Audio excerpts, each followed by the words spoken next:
Hello there, and welcome to the first ever Lost Bits Mega-Pak. What follows is a collection of interesting and unusual and somewhat mysterious stories from our history, including all Lost Bits episodes so far and 3 brand new ones at the end. And I loved making these stories to share with you all, and thank you so much again for being here, and I really hope that you enjoy them. Our first story today takes us to ancient Europe and a Neanderthal with some intriguing and disturbing secrets hidden in his bones. In 2015, archaeologists made a shocking discovery, though it wouldn't be clear how shocking it was until very recently. This is Thorin. He's named after a dwarf from J.R.R. Tolkien's The Hobbit, and one of the reasons he has this name is that he is now believed to be one of the last Neanderthals to walk our planet. There's even been a whole TV documentary about him recently, and a lot of the information coming out about him is fascinating, but some of it is also a little sad and, to be honest, a little disturbing. I've been diving into the different news articles and research available on Thorin lately, and I think there's a lot to look at here. But first, if you're new here, welcome. My name is Marie, and thank you for joining me too for this first ever new and improved episode of Lost Bits. This is the first ever episode of Lost Bits just on its own. We're just using this now as a place to dive into the coolest, weirdest historical stories I can find. So freaking pumped. Okay, let's do it. Let's dive into the bit.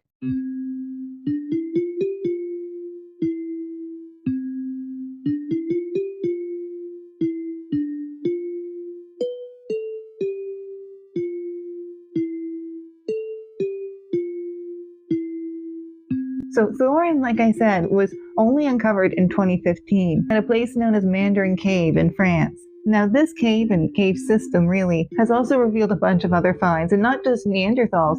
Homo sapiens also lived in this cave too, but just at different times. But of course it's going to be our Neanderthal friends that's our focus today.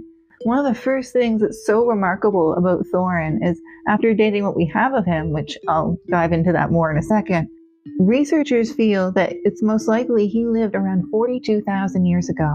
Now, this is absolutely staggering because Neanderthals as a whole are believed to have sort of died off around only 40,000 years ago. And while we found fossilized sediments like from charcoal at places like Gibraltar that date to even younger, like around 38,000 years ago, Thorin's date makes him the newest actual human remains we found of a Neanderthal.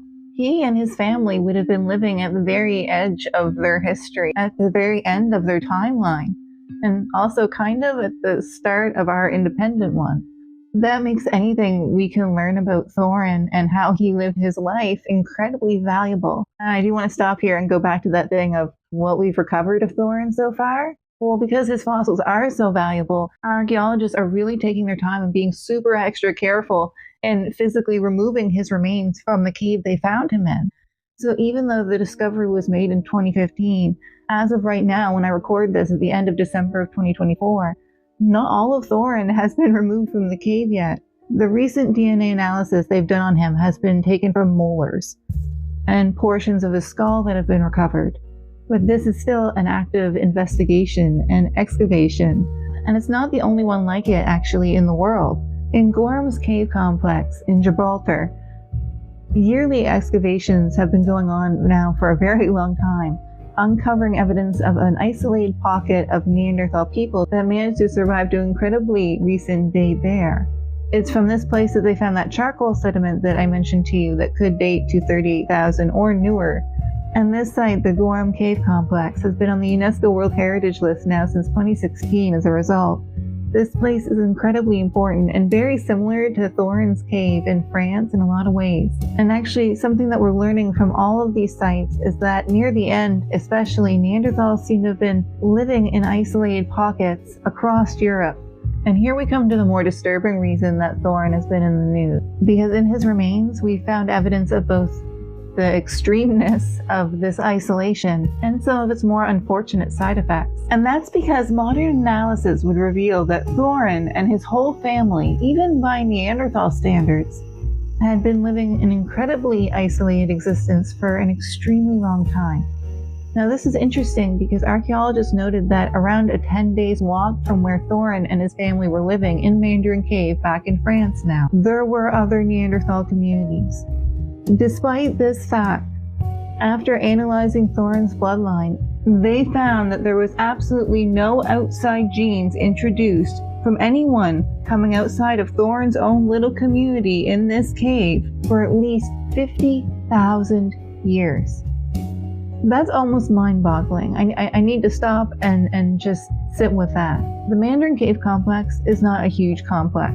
Literally, the head researcher that analyzed these remains put it very, very bluntly, quote, "The population of Thorin had spent 50 millennia without exchanging a single gene with the classical Neanderthal populations," end quote. Now, this is almost unthinkable. This is not just a temporary bottleneck of the population. These are people choosing for 50,000 years to not intermingle, not just with Homo sapiens that may be coming into the territory, but with their own people, with Neanderthals, for 50,000 years. One of these same researchers that was studying Thorin pointed out that this gap of 50,000 years is basically the time it takes from a wolf to become the chihuahua that some people carry around with them. That's how long Thorin and company were in genetic isolation. Why? What could possibly lead to them requiring that kind of isolation for themselves to feel safe? And as you can probably imagine, Thorin has huge evidence of inbreeding because of this isolation. And frankly, Thorin and his family aren't the only ones. Recent research has found inbreeding across all these small isolated communities of Neanderthals to the point that they actually now believe it may have been a contributing factor in what led Neanderthals to go extinct. You need a certain amount of genetic diversity to have genetic adaptability. Now a lot of archaeologists talk about the extinction of Neanderthals more along the lines of slow dying off as opposed to some sort of big extinction event. And their decline may have been caused by a bunch of factors. Inbreeding probably, but also climatic changes. It was getting much colder than they were used to around the time that they start dying off. Humans were coming onto the scene, and even though the idea of us wiping them out through warfare isn't really accepted anymore, the idea that we may have just sort of outpopulated and outbred the Neanderthals is definitely one that gets talked about a lot recently. And I mean, the purpose of this episode was never to end on a definitive factor on what caused Thorin and his family to die out. Not even really why I wanted to talk about it. And instead, the reason I wanted to talk about Thorin and his family is just how striking a picture that he leaves us of his time. Because Thorin isn't obviously just some sort of artifact. Thorin was a man. He was a man that lived in France around 42,000 years ago. He had parents for sure. He might have had a wife and kids or something. And he was a man that was living in a changing world. A world that was getting colder, a world with strange new faces that would have been around. It was also a world where there would have been less and less people like him. And I hope when I'm talking about inbreeding among Neanderthals, I don't give the impression of them being just these sort of barbaric cave people either. Because we now know that Neanderthals were smart, they were capable of art and tool making and all this other amazing stuff. Like, the feeling that Thorin gives me and his family gives me is just one of kind of sadness and loneliness. I mean, I know you can't end up isolated for 50,000 years without that being kind of a choice, but still, I can't imagine what it must have felt like to be Thorin, to be standing there at the entrance of that cave one day and just looking out and I don't know, it's just being a different world. Like, I described him somewhat dramatically earlier at being at the edge of history, and he really, really was. He was at the edge of their history, and I'm not sure how aware of that he was. I'm not sure how much of that he knew. But I don't know. Rest in peace, Thorin. Lots of love, my friend. And like I said, they are treating him and his remains with excellent care now. And thanks to Thorin and his whole family there, we're probably going to learn a lot more about how they lived their lives and about this important time period. It also does make me wonder, there's so many different stories in human mythology of like cave people or of little people that live in crevices and caves and forests and things. I know I'm not the first person to speculate as much, but I can't help thinking when I read articles like this of Europe, of people that, despite the stereotype, actually Neanderthals were a little bit smaller than us, than Homo sapiens. So you have sort of little people living in caves. in ancient Europe. And I'm thinking of all like the stories of mythology from Europe. Well, I guess he's kind of named after one of dwarves and things like that. I'm not the first to wonder maybe if, I don't know, some of our mythology is just cultural memories of our ancient friends. I would like that kind of in a way, I think. I don't know. Man, that one stuck with me for a little while. I kept thinking about Thorin and his family in that cave. I called it disturbing, and I feel almost a little guilty about that. I know it must not have been disturbing to them, and they must have had a good reason for living in that cave the way they did, but I don't know. Anyway, our next story takes us to the Mediterranean island of Crete for a different type of mystery, one that's been going on now for well over 100 years. I was researching lost languages from our past recently, and I stumbled across an interesting artifact. It's been kind of a mystery for a pretty long time. Have you ever heard of the Phaistos Disc? This small fired clay disc, which most archaeologists believe was created on Crete over 3,000 years ago, has intrigued and stumped researchers and just the general public the world over since its discovery in 1908. And I think even a quick glance at it can tell you why. This little disc on both sides is covered with mysterious symbols that have never been deciphered, though many have tried. And theories range across the board as to what these symbols could represent and what the purpose of this disc as a whole could have been. There's people that have suggested that this is a small board game even.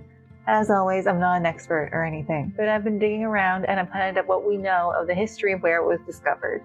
We're going to get to some artifacts that might not be related, but have some similar themes that might help us shed some light on our own mystery disc here.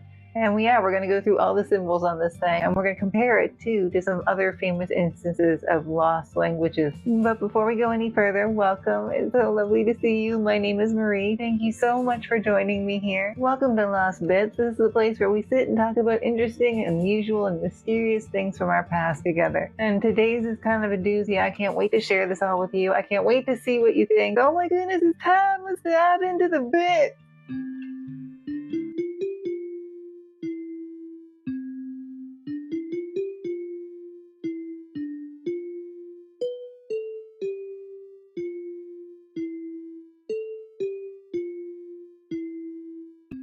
Now let's start off with more about where our disc was found. Crete, which is a large island in the eastern part of the Mediterranean Sea, has had a long and fascinating history in its own right. And because the island has had such a long history, there's still a lot of mysterious gaps in our knowledge about it, especially during the earliest periods where the first settlers, most likely from Anatolia, were coming over to the island. And then later on through the famous Minoan civilization, which flourished here for thousands of years. There's evidence that the Minoan decline began around the years 1500 BCE, and by 1200 BCE, most of the Minoan sites had been abandoned. And if we go back to our Phaistos Disc for a second, we can see now that puts its creation date right within the time period of the Minoans. As for this specific location, our disc was found at the Palace of Phaistos. Now, this was an extremely important site for the Minoan culture, and many different important artifacts have been recovered here. And today, in fact, the Minoans are famous in particular for their beautiful art, containing not just amazing patterns and colors, but also gorgeous depictions of dolphins, cattle, lilies, crocuses, animals, and people. And all of this actually does fit in nicely with our Phaistos disc, because if we go back to it again, I think it's time to break down the symbols that are actually on this thing. Now, as I said, there are two sides to it, both having these inscriptions on them. The sides are not the same. And among those studying the disc, they refer to one side as side A and side B, as shown here. It measures 15.8 to 16.5 centimeters in diameter and 1.6 to 2.1 centimeters in thickness, varying a little bit in size throughout, suggesting that it was a handmade object. But I think, too, it's important for me to stop here and point out that it is not a handwritten object, at least not really. All of these symbols that are inscribed on the surface of the disc were made by stamps, individual stamps. Also, some symbols show evidence of being erased and then either restamped with the same symbol or sometimes a different one. Unfortunately, none of these original stamps survive. But the fact that they were using stamps at all suggests that other discs were intended to be made, or at least other writing like this was being used, enough to warrant making the stamps. Looking at these symbols themselves, there are 242 different symbols inscribed on this disc. However, many of them are repeating, and if we look at them all and analyze them, eventually we can see that not only are these symbols seemingly set apart into groups of symbols, so like words almost, but we can see that of these 242, they are working from an alphabet of 45 unique symbols. Now I'm using terms like alphabet and words just to sort of clarify, but most people studying the disc do think that's what this is. As you can see here for yourself, these groups of symbols are different in size, ranging in groups of between 2 symbols and up to 7. And all these symbols are written in a spiraling fashion around the disc. Now there's been different arguments about what direction these symbols were meant to be read in, but the museum that's currently housing the disc, based off a vertical line with 5 dots on the outer edge of each side that marks the beginning, they claim, and the direction of reading the inscriptions, they believe it's from the edge of the disc at this point towards the center. However, to be honest, you can look around the internet and find people very full-heartedly arguing the opposite. And a lot of things about our mystery disc are very contentious topics. We'll get back to that in a second. Let's look at the individual symbols here. Let's look at our so-called library of 45 symbols that are being used throughout. As you can see, most of these symbols are made up of everyday objects or things that people would have seen around them. They've got names like ship or dog. So keep in mind, all of these names are names described by archaeologists and researchers well after the fact, like in modern times. We don't know what these characters would have been referred to by the makers of this disc themselves. As you can see, it's a wide variety of basically everyday stuff, or at least everyday by the ancient world standards. There's a cat, there's a bull's leg, there's a horn, there's a lily. But you can also see just from how it's laid out, both with how the symbols look and with that spiral thing I mentioned to you earlier, it all ends up being a writing system very, very different from most of what we're used to seeing, even from the ancient world. Now, all of these symbols that I mentioned to you are in keeping with Minoan artistic motifs. And I will say at this point, in case you're wondering, if you are a bit of a suspicious person like me, I was kind of skeptical at first that maybe this whole thing might be a bit of a hoax. And there are some people who do still wonder that in the archaeological community. But in general, most seem to accept the Phaistos Disc as authentic now, even if it is very mysterious. And especially in more recent years, several very wholehearted attempts have been made to try to crack the code of our disc.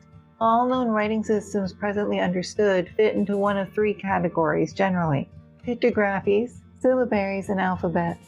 But it's been suggested that the amount of different symbols on the disc are too few to be part of a purely pictographic language system and too many to be an alphabet.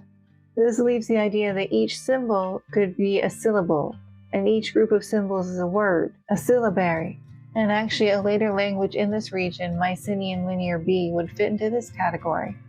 But normally the symbol distribution would be more even than we're seeing here, for that type of language system anyway. Still, others have proposed not too long ago that it could be a form of Hittite or even ancient Egyptian that we're seeing on the Phaistos Disc, completely putting aside any Minoan stuff at all. But here it might be a good idea to look at some other artifacts that could be similar to our own, but even then we're kind of limited.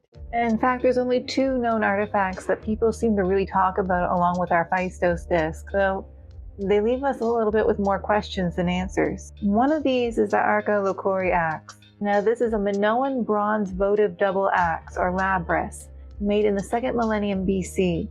So it's from our region, from around the same time period, and it actually has some symbols inscribed on it that are the same as on our disc. But not all of them, and we don't know what they mean here either. The only other object that's talked about a lot in relation to our disc, even though they're not really related, is the lead plaque of Magliano. Now, this plaque is from Italy from around the 5th to 6th centuries BC, and it's covered in religious inscriptions in the ancient Etruscan language. But most importantly for us, it's also written in a spiral. As you can see, again, it's written in a completely different language than the Phaistos Disc. And I'm certainly not trying to imply that they're connected, though they may be related by theme, as the Magliano disc has been mostly translated, and it seems to be mostly spiritual in nature, mainly focused on deity and ancestor veneration. And there are some that have suggested that our Phaistos disc could be inscribed with a religious hymn, because there's some blocks of symbols that seem to repeat like they're a refrain. But at this point, unfortunately, we start getting to the limits of our disc knowledge. And in fact, many anthropologists today now feel, unfortunately, unless we find some kind of Rosetta Stone type thing for our Phaistos Disc, we might never be able to decipher it. Though there's still many minds working on it, and I'm sure there will be basically until the end of time, or until someone does figure it out. Okay, now that one's over, I have to be honest with you, and I saw a lot of you put it in the comments for the original video. Oh my goodness gracious, I am so tempted to think that this one is a hoax. The Phaistos Disc is a hoax. I don't know.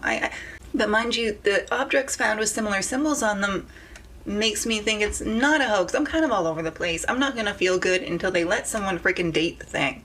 That's what they need to do. Just have confidence in your artifact. And also, can I say, ancient Crete is a cool enough place. That's one of the few places in the world where we've been able to uncover enough of the history. And there's so much cool stuff there that, honestly, even if the Phaistos Disc ends up being a hoax, they can kind of afford to just be like, whatever, that one.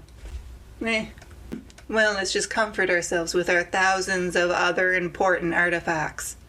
Like, why don't they just test the thing? Getting sassy, I gotta stop that. Anyway, our next story takes us to ancient China, to a mysterious Neolithic city only recently discovered, where honestly we still don't know everything that was going on there, but we have been left some really intriguing clues. The Loess Plateau in China is a truly striking and remarkable place, also called the Huangtu Plateau. It kind of reminds me in some shots of some of the most barren and inhospitable places in the American Southwest. And I think you can sort of see what I mean, like the resemblance here a little bit. And it gets its English name of the Loess Plateau from what it's made up of mostly, which is loess, a type of sediment, a silty, fine, grainy substance, almost dust-like, a type of yellowish alluvium. And our plateau here in central China is the largest like it in the world. It covers over 154,000 square miles, and its layers of this fine silt material, this loess, measures between 165 to 260 feet thick, meaning that this thick, silty stuff can mask the actual terrain by a huge, huge amount. And yet, despite all these challenges, some beautiful wildlife does thrive here, and people have managed to make a home here too for well over 8,000 years. And so because of this rich history, and because of the thick layer of sediment everywhere, local villagers to the Loess Plateau, for a long time thought that the crumbling rock structures that littered the area nearby, they had to be remnants of the Great Wall. The Great Wall of China itself, and remnants of this Great Wall do go zigzagging throughout this whole area. So them thinking that made sense. What didn't make sense was the large amounts of jade that kept showing up around the area. And sometimes people would find just bits of jade rubble, but other times they would find blades and discs and scepters. Now the nearest natural source of jade to this spot on the Loess Plateau is well over 1,000 miles away. So how did it get there? Over time, people, especially people with an interest in history, started to get curious. Therefore, in 2010 and 2011, a team of Chinese archaeologists went out to the site to try to investigate these remnants of the Great Wall and figure out why there was all this jade around them. Turns out, it wasn't part of the Great Wall of China. And in fact, what laid underneath this spot in this strange, barren, almost alien landscape was the remnants of a 4,300-year-old city. And not just any city. This was a massive, ancient Neolithic urban structure, housing a huge step pyramid that was at least 230 feet high and spanned 59 acres at its base. And I know perhaps we're used to thinking of pyramids as being related to funerary rituals. But instead of being a tomb for the dead, this pyramid housed the elites of this society, built of rammed earth and stone. And this pyramid, this literally a citadel, was fortified with impressive defensive structures and decorated with beautiful, beautiful artwork. It's also a city that would bear testament to some of the more gruesome tendencies of our human past. But before we go any further, welcome. My name is Marie. Thank you so much for being here. I'm so excited to talk to you guys today a little bit about the history of Shimao, which is just this amazing, amazing city, as I'm sure you're starting to pick up on, from ancient China. It's been an incredibly important archaeological site ever since it was discovered. And excavations there are still ongoing. And actually, like I said, since it's been in the news a lot recently, I'll warn you guys now, I'm not going to try to make a big story out of this one because my goodness, there's still so much going on and there's so much still to figure out, but it's so fascinating. I had to sit down and talk to you guys about it a little bit. So today's episode is just going to be kind of just a free-flowing bunch of cool stuff I found out about Shimao. Such an interesting place. It's so distinctive, and it's definitely a site that's going to reward us for paying attention to it as the years go on. I won't pretend like we'll be able to cover the full history of the site here today because we don't even know that yet, but my goodness, we can go through and find the best stuff, the most interesting bits, and it's time. Oh, it's time. Let's dive into the bits.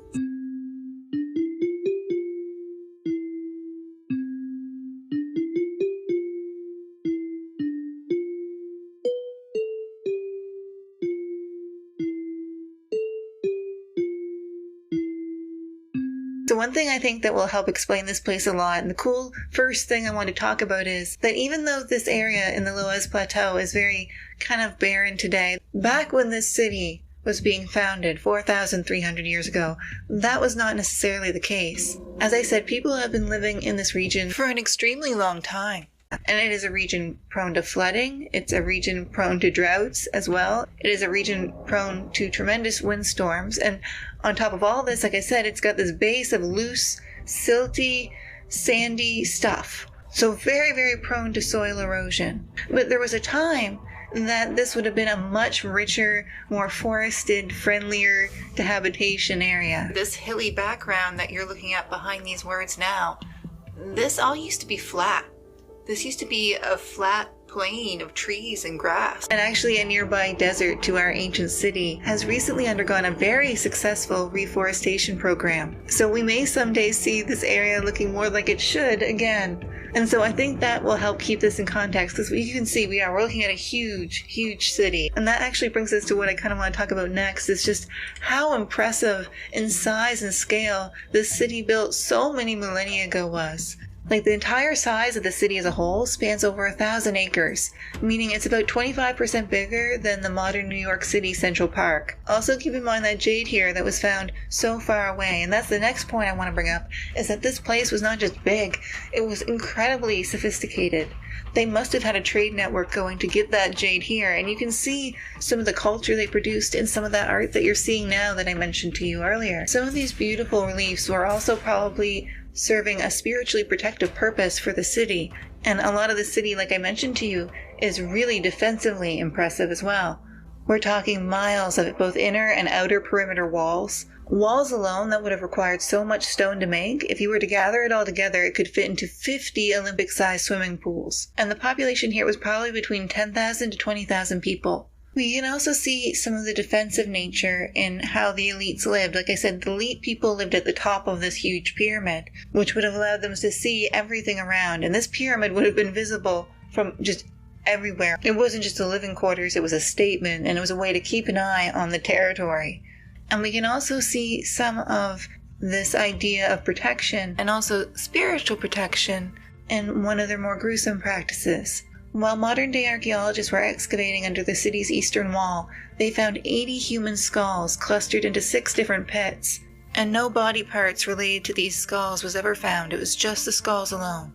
There does seem to be some kind of significance in how the skulls were grouped together. For example, the 2 pits closest to the eastern wall's gate contained exactly 24 skulls each. Researchers believe this may have been a practice to give spiritual power and protection to the walls in the city when it was being founded. And there are certainly parallels to this in other cultures and societies, though that doesn't stop it from being painful and unfortunate. I always struggle when I talk about human sacrifice stuff on this channel, because on one hand I don't want to demonize the cultures that do it, but on the other I don't want to be dismissive of the pain that these practices can cause and did cause throughout history. It's kind of a fine line to walk. I will let you know that these skulls mostly seem to belong to young girls, and they're working on the theory right now that they were prisoners and captives that have been brought here for this purpose. perhaps belonging to a rival society. All of this was quite shocking to archaeologists, and Lee Min, an archaeologist who has worked there extensively and is with the University of California, commented that the scale of ritual violence observed at Shimao was unprecedented in early China.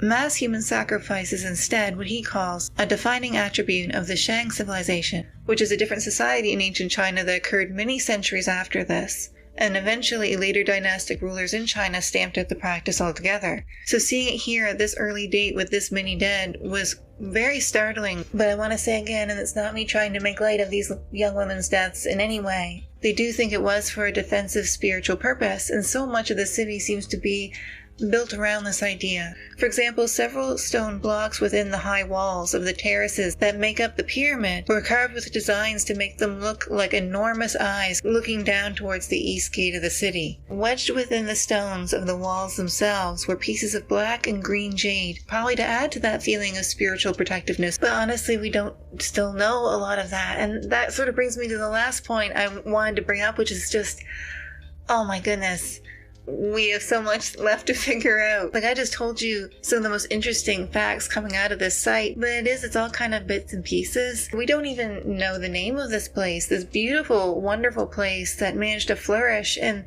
the area that we least expected, even if it was a lot different back then. And even if they did have some darker parts of their culture, which, again, I'm not trying to make light of or be dismissive of, the only way we can learn more about why they did these things is to learn more about them.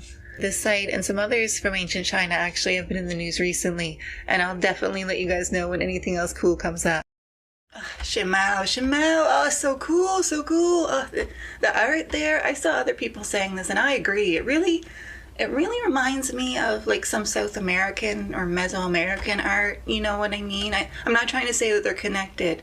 It's just so beautiful. I know it wouldn't have really looked like the Wizard of Oz castle. I know, but it would have been beautiful either way.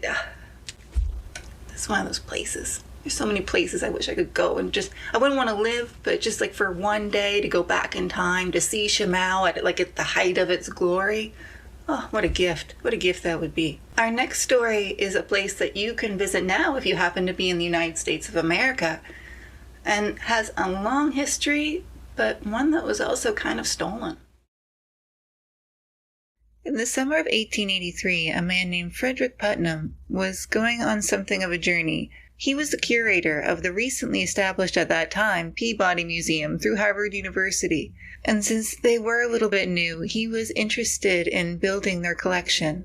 And he had heard stories, fascinating stories, of ancient earthen mounds down in Ohio. So he traveled down to Peebles, Ohio, to look at these earthen structures. And honestly, the place he was coming to visit was already famous, even by the 19th century. But it had only been rediscovered by European settlers around 30 years earlier. But I should make it clear, this was not just an earthen mound that he had come to see. Though I don't mean that to sound dismissive of the earthen mounds, the beautiful earthen mounds that exist all over North America and in other places in the world. But this site in particular that he was going to, well, today it's known by the name of the Serpent Mound, and I think you can see why. It is the largest effigy mound of a serpent shape in the entire world, spanning an astounding 1,348 feet.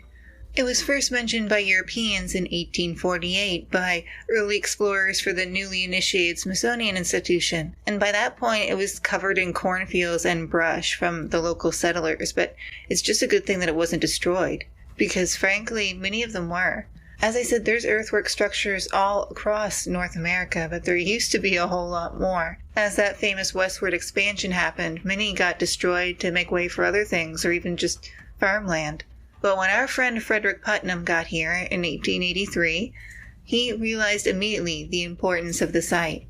Upon returning to Boston, he started telling everyone he knew about it, publishing letters in the Boston Herald, and eventually started a full-on campaign to try to raise money to purchase the land that the Serpent Mound was on, to try to protect it, to save it.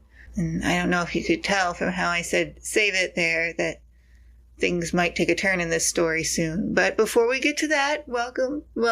Thank you so much for being here. I'm Marie. Welcome to Lost Bits, the place where we sit and have a talk about some of the most unusual and mysterious parts of our past. And this episode was actually suggested by a viewer. Thank you so much, TinJ6K. And I'm so excited to share with you a little bit of the story of the Serpent Mound.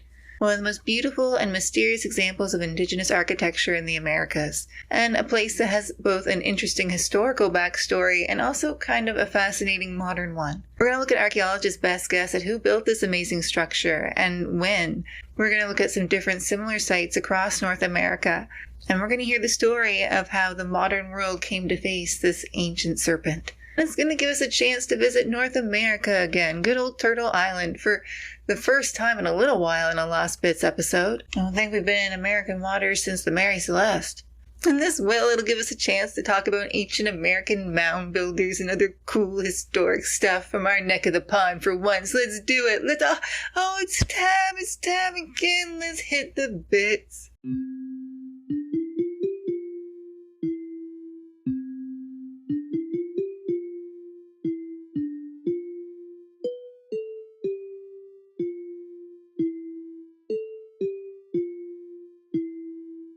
Okay, let's do some mound talk. Like I said, before Europeans arrived, there were earthen mounds. My goodness, there would have been thousands of them before. Now we still have hundreds, and we're starting to piece together more of an archaeological record now that people are starting to take these things more seriously. And I shouldn't say it wasn't that people like Frederick didn't take this stuff seriously. It was more they just seem to not have been able to associate it with the native indigenous populations of America. And like I said, these earthworks were built in different shapes and for different purposes by different peoples. Some would have been resting places for the dead. Others would have been parts of trading networks and part of, a urban hub.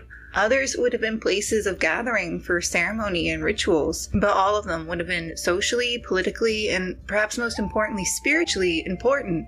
And the American earthworks are spread across the country, but in particular they seem to be clustered around the Great Lakes region and the Mississippi River Valley. And I have to stop and stress just how impressive some of these earthworks were. The largest actually earthwork anywhere in North America is Monk's Mound, part of the larger Cahokia Mound site. This place is famous and is on the UNESCO World Heritage List. And this Monk's Mound at Cahokia is a massive 30 meters high and spans 5 hectares at its base. And if we expand our gaze outward again, and this time look at Louisiana, at the oldest known earthwork in the Americas, a place known as Watson Brake, we can see that the indigenous people here were building these structures well over 5,000 years ago. So we have to bear all this in mind when we look at the Serpent Mound. It's part of a much larger, richer history than it might seem at first. And all of this was constructed without the help of horses or oxen or wheels. It was just carrying dirt and dropping that dirt, and then having that shaped by others. Now, our Serpent Mound has been radiocarbon dated, but there was a bit of controversy over the dating initially, and there still kind of is. Initial dating was done off of earthen sediments in the mound, but that can be inaccurate, and recent studies done with charcoal samples date our Serpent Mound in its initial phase of construction at around 800 BCE. But it seems like it was worked on for several centuries, and the original culture that started building the Serpent Mound, which is known today as the Adena, may have not been the ones to finish it. A later culture, known as the Fort Ancient People, seemed to have finished constructing it around 1070 CE. Now, some archaeologists and anthropologists don't consider the Fort Ancient People to be a distinct culture from the Adena at all. They think them to be a successor to them, as they do share a lot of similarities in what we know of their culture. The first indigenous people in this area would have almost certainly been semi-nomadic hunter-gatherers. As they started to settle down and develop agriculture and become more settled in more areas, we start to see this mound building kind of take off, and the Adena in particular are famous now for their earthwork skills, and they have left lots of other evidence of their ingenuity behind for us. But the Serpent Mound is perhaps the most impressive, and it certainly has given rise to its fair share of its own mythology over the years. And even just looking at it, I know I don't have to explain to you why it's called the Serpent Mound, but there are genuinely different interpretations of what we're looking at here. Most agree, yes, it's obviously a snake, but is this part here the serpent's eye? Is it a part of its head? Or is it some object that it's holding in its mouth, like the sun or an egg, both of which have been proposed? And I want to make it clear, too, this serpent wasn't the only thing found on the site by European settlers. There were burial mounds here, too, 3 of them. Outside of that, many different artifacts were also recovered, and I have to talk too, again, just about the shape of our snake, because not only is this a beautiful, beautiful figure to look at, but it has a very practical purpose too, and a kind of ingenious one. The head of our snake aligns to the summer solstice, and the curves of its body seem to align to the solstices and equinoxes as well, suggesting that this place not only had spiritual significance for the local inhabitants, but also may have had astronomical significance for the inhabitants. And hinting at, too, just the complexity of what seems like maybe at first kind of a simple picture. There's a lot going on here when you look at this snake. And we have to look at where it was built, too, because, okay, this is where it starts to get very, very interesting, too, again, here. Because our Serpent Mound is built in a meteorite crater, a literal meteorite impact crater, located in Adams County, Ohio, formed around 300 million years ago, and today understandably known as the Serpent Mound crater. Some have suggested that the indigenous inhabitants built the Serpent Mound here as opposed to somewhere else because of this impact crater. And okay, hold on to your hats, because this is where it gets even more complicated and even more mysterious, because okay guys, you're not going to believe this. There was not one, but two fancy astronomical events that would have been happening right around when the Serpent Mound was being constructed. First, around 1054 AD, light from an exploding supernova in the Crab Nebula finally reached the Earth's atmosphere and was visible, and would have been visible to modern humans for around 2 weeks. Even in the brightest light of day, it would have been visible in the sky, and almost certainly would have been noticed by the indigenous people living at this site. The second cool spacey thing that happened, Halley's Comet came through and was recorded by Chinese astronomers around 1066 AD. And it may have been actually its brightest appearance ever seen by human eyes. Again, almost certainly something that the indigenous people living at the time would have noticed, not just the Chinese. And it's astounding to think of how this may have affected people just everywhere around the globe. And certainly either one of those instances would be more than good enough reason to build something cool like our Serpent Mound. But this is all speculation, and there's been so many different ideas put forward. You know, there's some ancient aliens people out there who obviously, with all this spacey talk and equinoxy talk and stuff, love this type of thing, which is not something I'm going to entertain here. And as you're about to see actually in here, very unfortunately, people have already taken away credit from the indigenous builders of our Serpent Mound for way too long. Let's go back to our friend Frederick Putnam. Like I said, in 1887, he raised the money so that he, on behalf of the Peabody Museum of Harvard University, could buy the land that the Serpent Mound was on, to save it. And in a way, I do want to give him credit for that, because he kind of did. Like I said, there was corn growing on it, there were so many other mounds and beautiful earthworks that the settlers were destroying, and that was his main objective at the time, was to keep people from razing the thing. And I can be proud of him for that. I can be proud of him for physically preserving the site. It's so hard to say that because the story is about to take a really rough turn. You see, Frederick, even though he knew indigenous people were living at the site recently, even though he knew that they had a spiritual connection to the site and were burying their people at the site, he really, really couldn't get his head around the idea that the indigenous peoples of America had built these mounds. And like many antiquarians of his day, he felt very strongly that an ancient culture from the East had come over, and he felt that the Serpent Mound was a remnant of an ancient worldwide serpent-worshipping cult. A horrible, horrible practice, of course. And he cited mounds in other places. Like, there are the earth mounds all over the place, but it doesn't mean they're all from one culture. And again, you'll note it was from people from the East. Yeah. Couldn't have been the people actually living there, huh? That'd be just crazy. And Putnam became a very famous man because of his association with the Serpent Mound. Like I said, the Serpent Mound was very famous itself at this time, and he was invited all over the place to conferences and workshops and doing the whole lecture circuit thing. He was a very popular man. And from his time on the lecture circuit, some of his writings survive, and I'm sorry for the bit of racism that you're about to hear, but I want to share it because I think it's important for you to truly understand the mindset that this guy was working with. Quote, "Now another race has come, and the old shrine, cleared of rubbish, is again held sacred, not for ancient and awful rites, but for the study of future generations. when a wider knowledge of the past in other countries shall lead to a better knowledge of that our own. End quote. Yeah, it's not great. And remember those burial mounds I told you about at our Serpent Mound site? Remember how I said there was 3 burial mounds with the snake? Yeah, he cracked into those pretty quick. And of course immediately shipped off the remains of these beautiful, wonderful indigenous people who were just resting in peace, who may have even helped construct the mound that he was so gung-ho over and so in love with. He took all of them and he shipped them off to the Peabody Museum. Now, many years later, Peabody Museum, again owned by Harvard, and from now on I'm just going to say Harvard because they're the ones in control of all this. In the year 1900, Harvard chose to give back the land and the Serpent Mound site itself to the state of Ohio. But one thing they didn't get back was those people.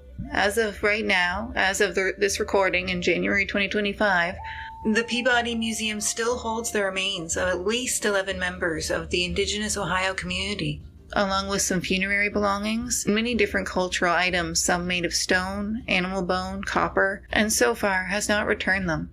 But I do want to say I am kind of happy to report that there does seem to be progress being made in this regard. Following requirements with the Native American Graves Protection and Repatriation Act, Harvard has in recent years started returning some of its stolen artifacts to people around the world. And within those institutions, Harvard and Peabody, I don't mean to paint everyone that's there like this jerk, because a lot of people from within were starting to feel differently about things too. And in 2023, Harvard hosted a Mounds and Memory Workshop. This workshop brought together indigenous knowledge keepers, scholars, students, elders, and curators from across the Great Lakes area to come and talk about and share their knowledge and just think about the different mounds and earthworks that the people of ancient Canada and the US made together. And it brought voices from both sides of the border. It's the first time that anything like this has ever happened. And as I record this, I mean it, things are kind of starting to look better for the future. In March of 2024, the Weatherhead Center for International Affairs at Harvard University put together what they call a story map. And it's kind of a readable slideshow webpage, kind of like how Google Arts and Culture does, if you've ever been to one of those when I link them in my sources. But this one was different, and it's an article written by Harvard faculty about Harvard's kind of shady past with the Serpent Mound, openly talking about it, openly critiquing it, and openly sharing what I just told you about the workshop and what they're trying to do. And honestly, a lot of the information that I used to make this episode came from their much more beautiful and amazing work. Which, by the way, if you're new here, all my sources are always pinned to the top comment below. And it's not only really informative and beautiful visually, but it's one of both the most heartbreaking and incredibly hopeful things I've read in a while. Now, guys, I hope the next time I talk to you about the Serpent Mound, it's with some incredibly good news. Like I said, all this repatriation stuff seems to be relatively recently. Oh my goodness, I'd love to do a second follow-up with a homecoming story. Wouldn't that be lovely?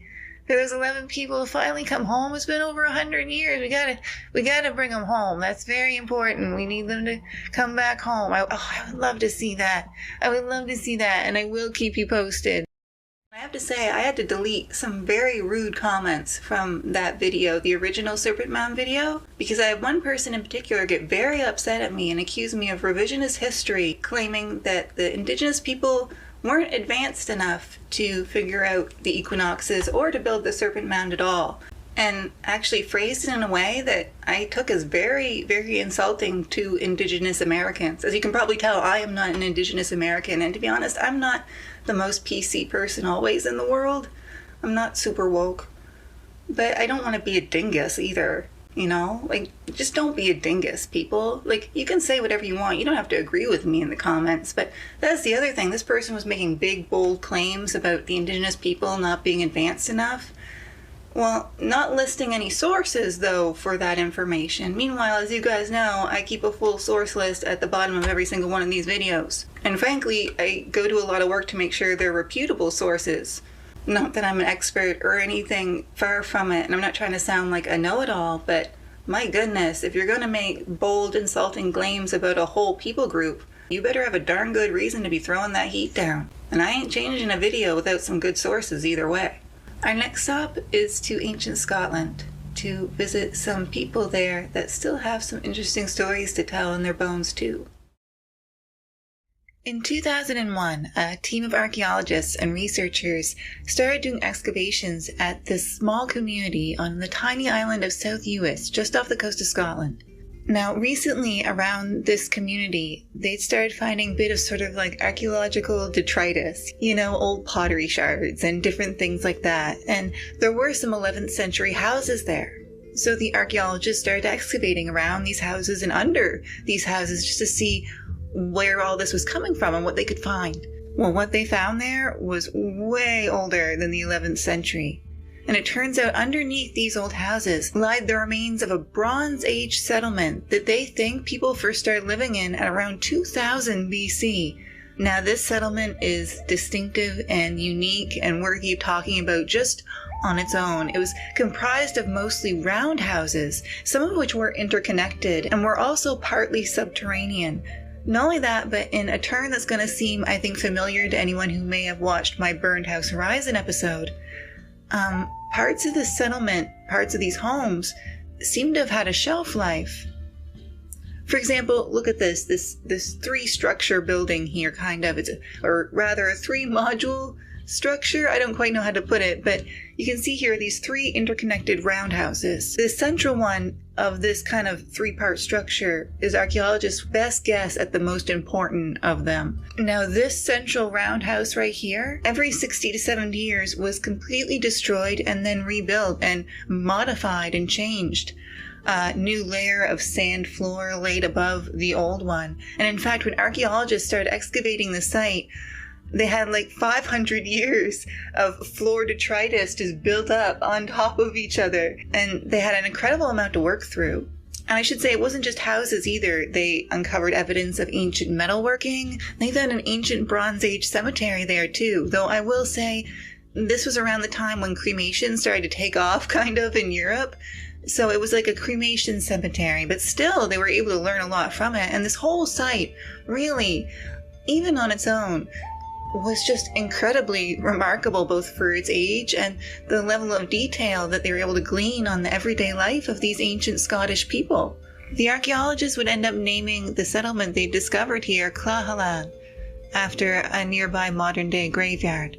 And actually, since we're back on the topic of cemeteries in general, I should say that back in Cladh Hallan today, back in ancient days, it's very clear that their cemetery wasn't the only place they were putting their dead.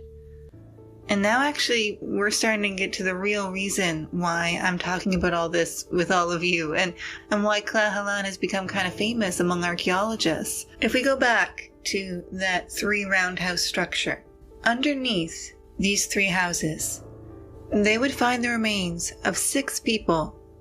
Now 4 of them seem to have been foundational sacrifices. People that were sacrificed during the initial first building of these roundhouses to give the structures power or protection.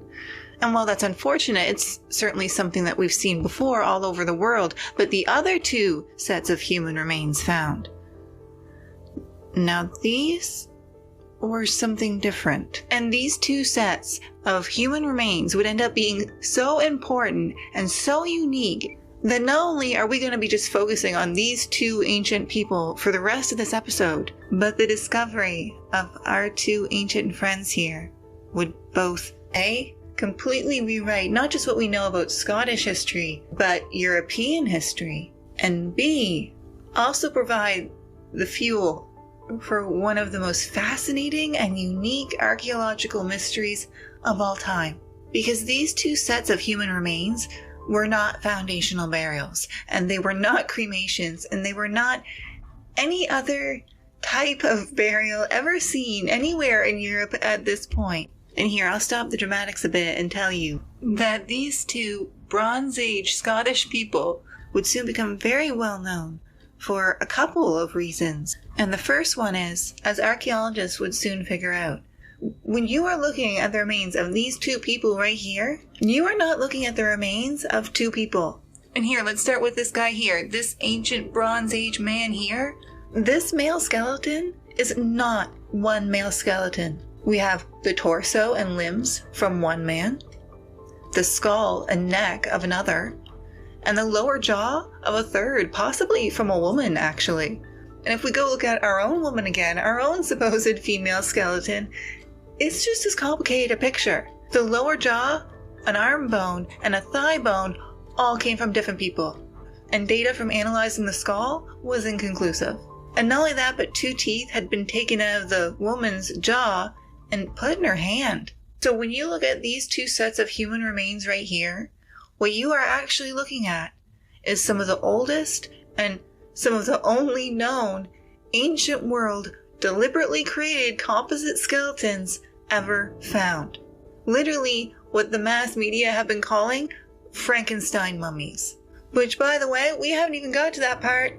Yes, they are mummies. But don't worry, we'll get into that. We'll get into why we know too that they're intentionally created mummies. And even though I know right now they just look kind of like normal human remains. But first, welcome. My name is Marie. Thank you so much for being here. Welcome to Lost Bits. I'm so excited to share with you a little bit of the story of the mummies of Cladh Hallan. Now, this place that they were found is fascinating. The remains of these people themselves are incredibly unique and somewhat mysterious, but lately, especially in the last couple years, there's been some good theories put forward as to how we may have ended up with our mysterious ancient friends here. And we're going to look a little bit at the history of the settlement. We're going to look at everything that lets us know why these are mummies. And we're going to see how this one discovery has changed so much about what we know of burial practices in the ancient world. And, this is going to be so much fun. I just realized today I don't think we've ever been to Scotland, except for maybe like in a short or something. Never in a proper episode like this. There's so much history there. This is going to be so fun. It's time. It is. It's time for some Scottish bits.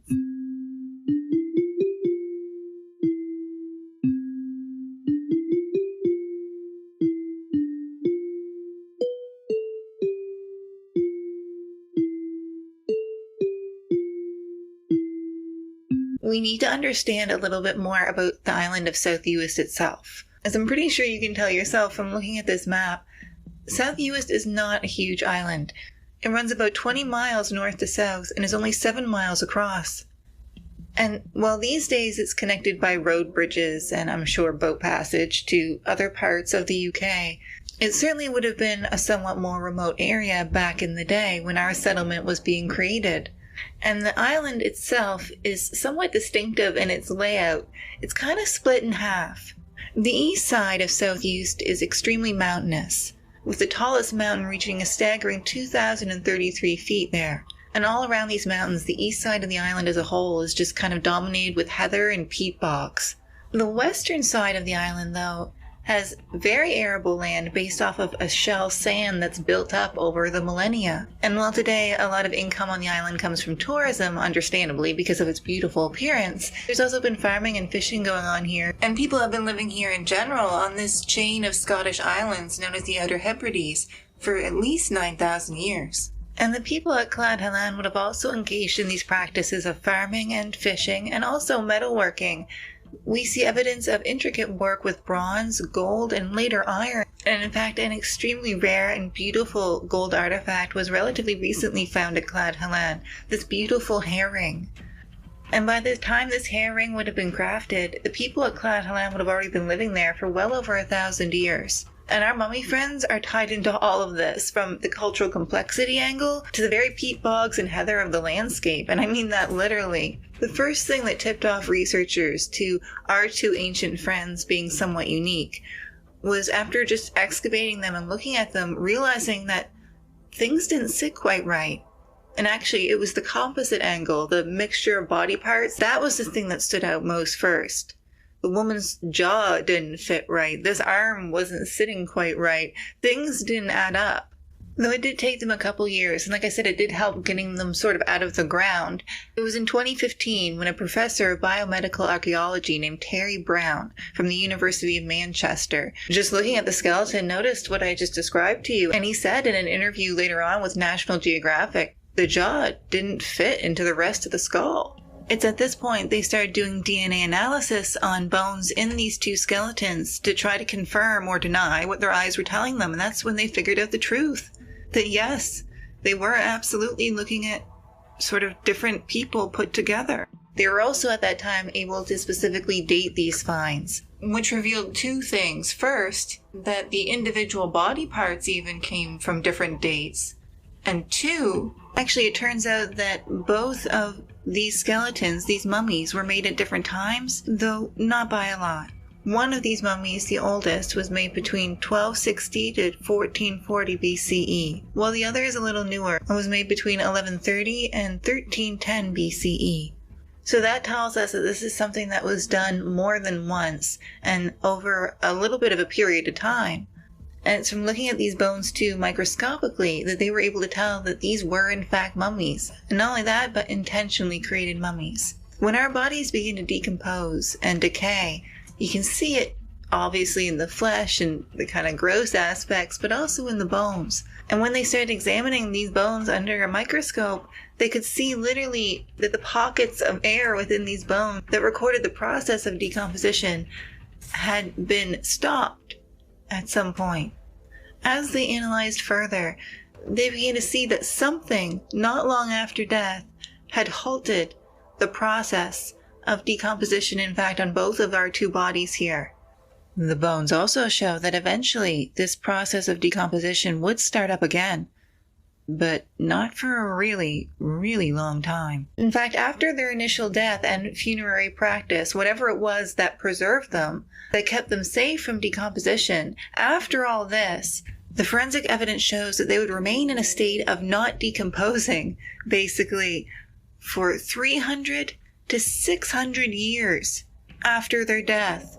And after that point, for some reason, the community seems to have been done with them, and they buried them in the ground where archaeologists would later find them.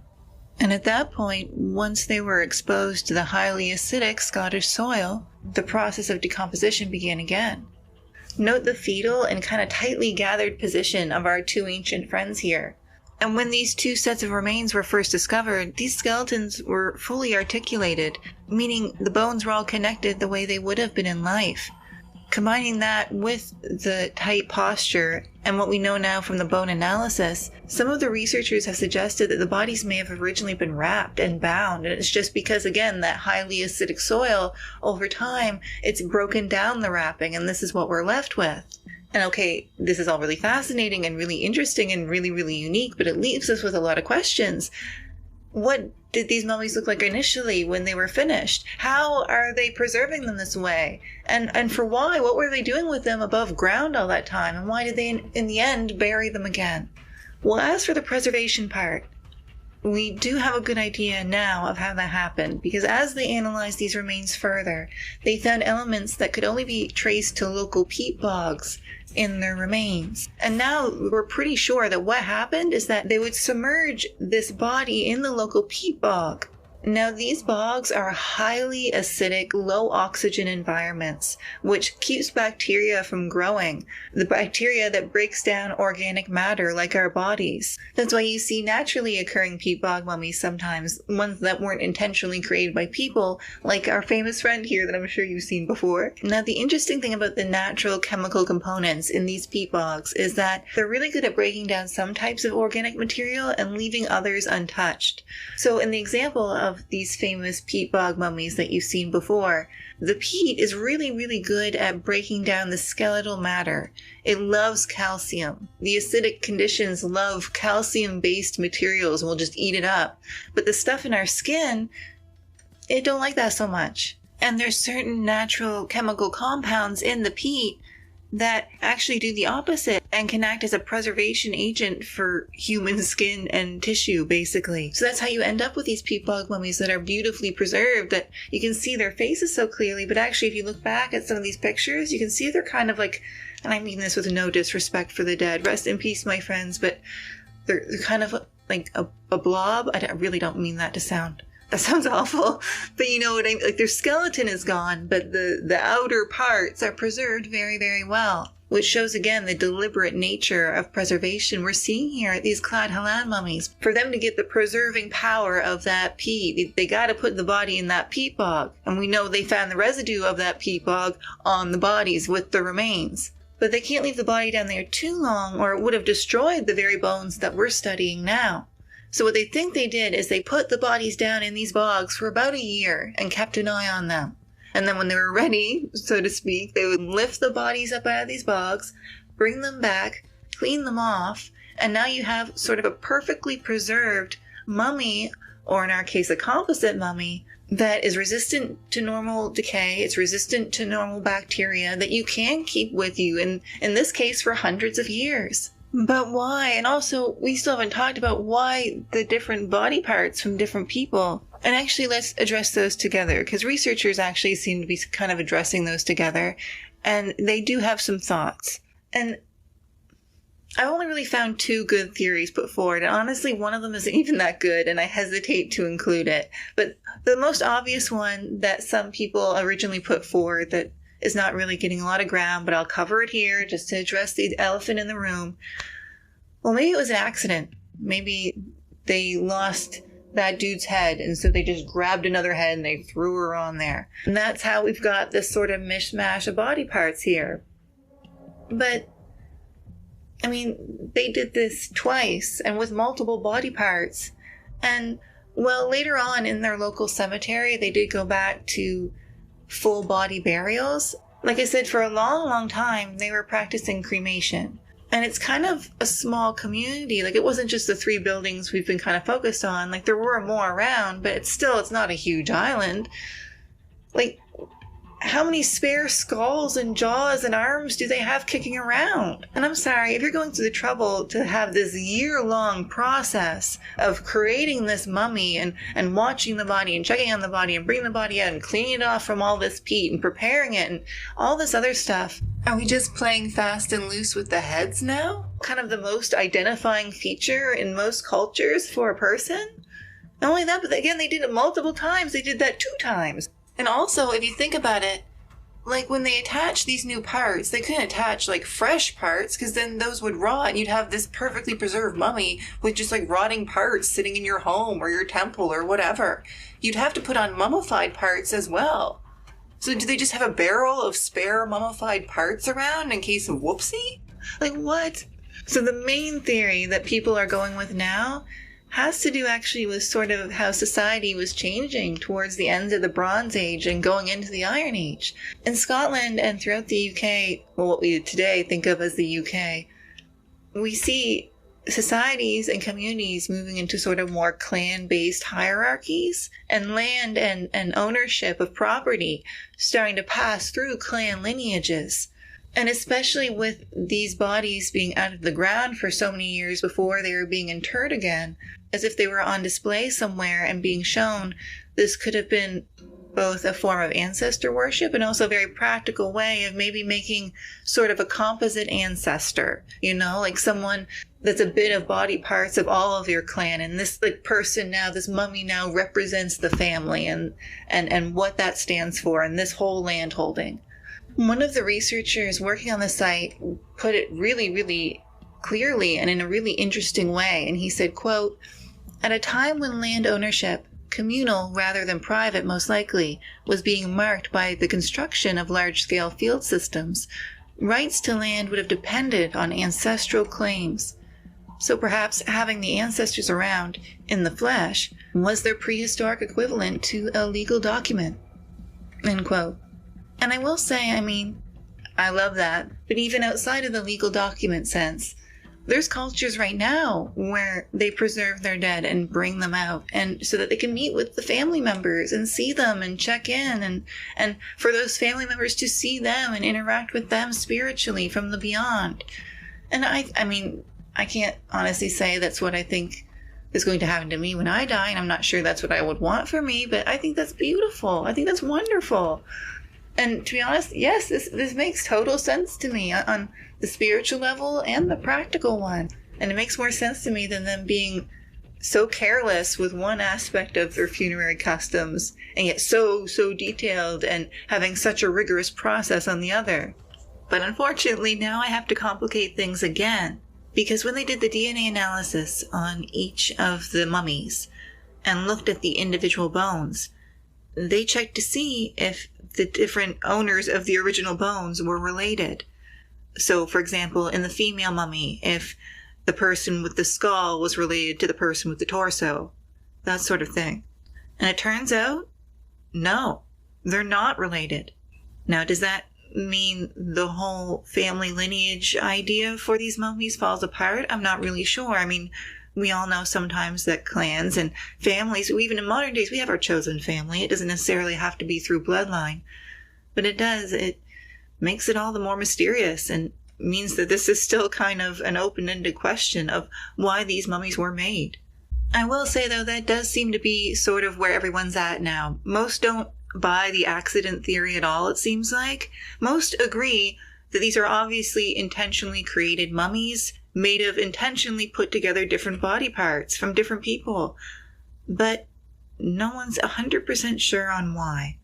And I will say, too, that all of this research, like them looking at the bones like this and identifying these ancient mummies, has led to a total shift and reevaluation of what we thought we knew about funerary practices in ancient Europe.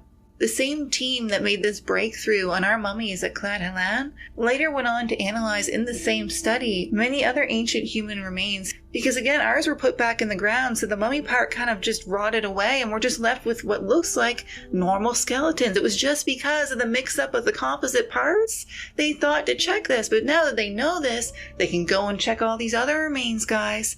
So they did. They went and they analyzed a set of 34 human remains dating from the Bronze Age found throughout Britain. And they found, of those 34, 16 showed signs of delayed putrefaction that could hint at mummification. And some of these finds that they went back to because of this study, yes, they showed very clear signs of mummification. In some cases, not from peat bogs either, but from smoking and other processes. And even though we do tend to think of mummies with ancient Egypt or South America or sometimes even ancient China, now archaeologists and anthropologists are starting to accept and understand that ancient Britain was making mummies too. It's just we weren't able to identify them before. The ancient people in Britain were making mummies.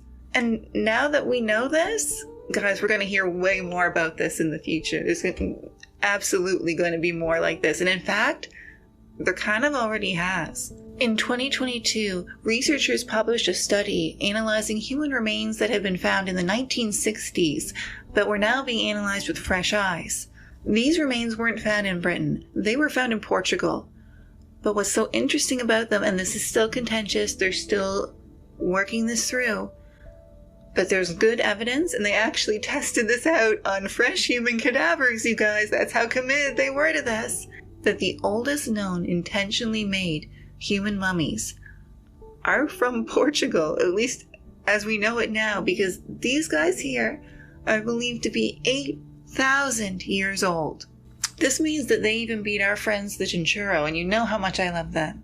And, well, like I said, it's still contentious. I'll put some links down below and you can check for yourself. And like I said, there are now many throughout the UK, different sites that are being analyzed for these different ancient mummies. And guys, I can't wait to hear what they discover. And now we move into the newer episodes. These are the ones I made just for this compilation, and I will be releasing them individually, guys, but I wanted to put them here first, just as something fun to do. And our first one takes us to India to look at a mystery lake that I'm sure many of you have probably heard of before, but as time goes on, the mystery to it just keeps getting deeper. The state of Uttarakhand in northern India is a famous place for many reasons. Among Hindus, there are 4 major pilgrimage sites here in this one state alone, and honestly, there's a lot of other smaller ones too. And in fact, this place has such a spiritual reputation among people of Indian descent that it's sometimes referred to as the land of the gods. And there's even a pilgrimage tour that some people undertake called Char Dham that takes you to 4 major different Hindu religious sites and is believed to confer spiritual benefits on the people that do so. And the geography of this place also kind of packs a punch. Like I said, it's up amongst the Himalayas, so you have these beautiful, beautiful snow-capped peaks interspersed with deep canyons and valleys. There's glaciers here, but also beautiful lakes and streams. And I know I'm starting to sound like kind of a tourist ad for Uttarakhand, but really any person that could ever go here, I think, would walk away with some really amazing impressions of both the landscape and its heritage. But there's one spot here in the state of Uttarakhand.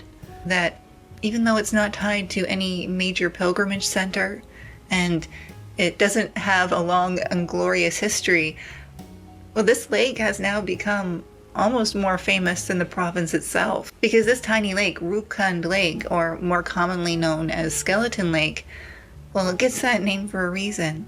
In 1942, a forest ranger was coming through here and he made an unusual discovery. And that discovery was bones. Skulls, legs, arms, whole skeletons. Some of these still with flesh preserved on them due to the cold temperatures.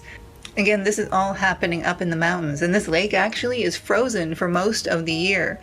But in the summer, when things start to melt and things get warmer, that's when you can see the bones. Now, when this ranger stumbled across it, he had no way of knowing how these bones got here, how long they'd been here, or what exactly was going on. But in the over half a century since his discovery, this place has both become famous and also has led to a lot of different study and analysis of these remains. And well, like I said, the ranger could clearly see bones everywhere. It wasn't until a little time had passed and scientists started looking at this and analyzing this spot that they realized, just how many, to put it bluntly, dead people were here at this lake. Now researchers think that there could be the remains of as many as 800 people just scattered all around the banks and going into this lake. And I mean, we've covered mass graves on this channel before. There have certainly been many instances where archaeologists have made kind of gruesome discoveries, or just people in general have stumbled across kind of darker parts from our past. But the thing is, Rupkund Lake, there's really nothing nearby. None of those holy sites I mentioned to you are close. There's really no reason for anyone to be up here. Like I said, it was a forest ranger that found this place. So now we're left wondering two things. One, how did all these people meet their end? And two, what were they doing up there in the first place? But first, welcome. Thank you so much for being here. My name is Marie. Welcome to Lost Bits, the place where we sit and look at unusual and mysterious parts of our past together. And I'm so excited to share with you a little bit of the history of Rupkund Lake. This is a story that I have seen plastered many different places online, and there's so many different conflicting views on it. And recently, like literally within the last few years, there's been some new evidence put forward and some new ideas of what could be responsible for getting these ancient people up here, including some groundbreaking studies that shed some new light on just who these people were. And I'm so excited. This one has it all. It has a mystery lake, it has some ominous mountains, it has some unsettling clues for us to piece together. This is going to be so much fun. It's going to be our first time up in the mountains and our first time in India. Oh my goodness, we're traveling all over the place lately. Guys, let's do it. Let's do some Indian bits.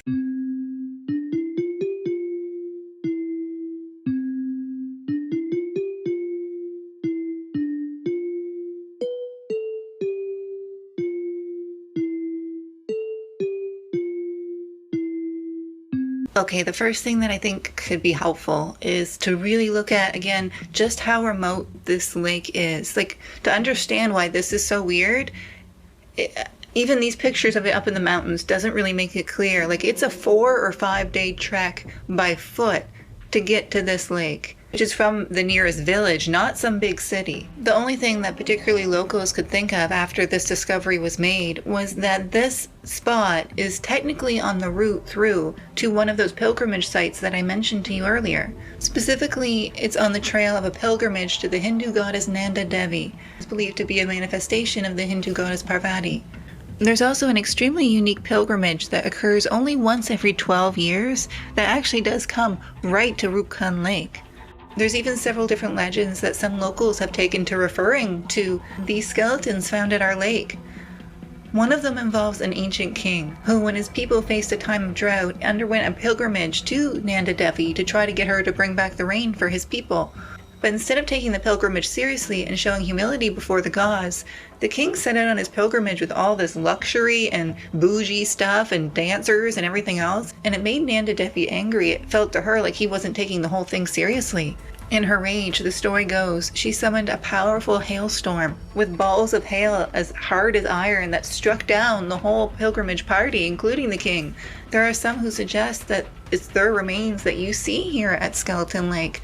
And also, I do want to say, I think it's important for especially people like me going into the story to pay attention to those local legends and to give them honor and respect, because they clearly mean a lot to the people there. And honestly, as some researchers have suggested recently, that story might not be far from the truth. Some of the skulls found at Rupkun Lake do display trauma. They show signs of being hit with blunt objects. This is an icy and sometimes frigidly cold region. If a freak hailstorm were to come along and severely injure a party of people, and they were stuck up there in those mountains, it's pretty easy to understand how that could lead to a scenario like we're seeing here. However, not all the remains at Rupkun Lake show the same signs of blunt force trauma. This has led to some different theories, especially in more modern times, as to what exactly happened. For example, in 2004, National Geographic made a whole documentary and went out there and proposed the theory that maybe this was sort of a grave site for people who had died of contagious disease. A type of plague had gone through the local population, and as the people died, to get these plague bodies away from the healthy people, they took them all out here and dumped them at the lake at this remote spot. And that does make sense. Lots of different cultures throughout history have done practices like that to try to safeguard against further spread of pestilence. But I gotta complicate things again, because study of a sample of a large amount of bones from Rupkun Lake showed that none of them bore signs of contagious diseases. There was no evidence of pathogen. And while it's good that they did that study, and we know that now and we can rule that out, unfortunately, that puts us back at the drawing board for all those skeletons that don't show cranial damage. And even with those ones, with just so many skeletal remains and only a legend to go off of, in this remote place, it's easy for the mystery to kind of take over. And that's a little bit what happened. So in 2019, another study was carried out. And actually, I have to stop here and just give some props to the people that did that study. Published in the journal Nature Communications, this study would actually end up being voted one of their top 25 for the year, both for the excellent work they produced, but also just how they did it. This was a hugely interdisciplinary and sort of cooperative study with an international scope involving scientists from India, Europe, and the US. And not only is it inspiring to see so many different teams working together, but guys, the info they revealed was fascinating. But unfortunately, it also kind of deepens our questions. They studied a randomly selected set of 38 skeletons taken from Rupkun Lake, or I should say, specially collected bone powder from 38 skeletons, performing both DNA analysis and radiocarbon dating. And from the results, they were able to produce kind of a shocking revelation. And that was that the dead people at Rupkun Lake, at this tiny, remote, usually frozen lake, didn't all get there and die at the same time. There was a chunk of time spanning all these people. In fact, the deaths of the earliest and the deaths of the latest are separated by about 1,000 years. The earliest group dates to around the 7th to 10th century CE, while the latest dates to only the 1800s. And here's where things get even more confusing, because those different population groups didn't all come from India. In fact, a good chunk of them, their DNA closely relates to people from the Mediterranean island of Crete. Yeah, a lot of them are Mediterranean in origin. But that only deepens the mystery. How did all these different groups end up dying, or at least resting, at this small, out-of-the-way place that only sees heavy traffic once every 12 years, at least before modern days? And on that note, and I don't say this to be dismissive of the local religious beliefs or legends at all, but I do want to point out, after a little bit of research, it seems like this big pilgrimage only started in the 16th century, which means it's much too late for our earliest bodies. I should say too, these Mediterranean people seem to have been from the last group of bodies there. They were from the 1800 category that I mentioned to you, which obviously caused a bit of a shock and an upset. And I will say that there has been a couple people trying to figure out already how those Mediterranean people got there. But so far, well, A Live Science article talked about how maybe this Mediterranean population, they weren't actually from the Mediterranean, but were a descendant of Mediterranean people that came through Alexander the Great's army centuries and centuries earlier. And these are the descendants. The Cladh, an ethnic group in Pakistan, owe some of their ancestry to Alexander's conquerors. But the thing is, the Cladh genetics don't match with those found at Rupkund. And not only that, but studying the remains of those 1800s Mediterranean mystery people found that their diet was much different than the other people living in India at the time. They also looked for inbreeding within this Mediterranean population at Rupkund, like from studying the DNA analysis, and they found that no, there was no evidence of large inbreeding, which is important because if they're trying to make this argument of an isolated population of Alexander the Great's conquerors, and that's how you get the Mediterranean DNA all these centuries and centuries later, there would kind of have to be inbreeding for it to have that strong of a genetic marker still. And unfortunately, that brings us to around the end of the standard theories. And this is honestly one of those stories where several things might be true. Some of the dead probably did die from a hailstorm up there. Legends normally spring up for a reason. But as for why so many dead are there at this tiny, remote spot, and why there's different populations, and why a bunch of Mediterranean people died there in the 1800s, no one yet really knows. I will add a few thoughts here that could be helpful in case you're like me that likes to turn these around in your brain after hearing about them. 1, there were no children or infants found at Rupkund Lake.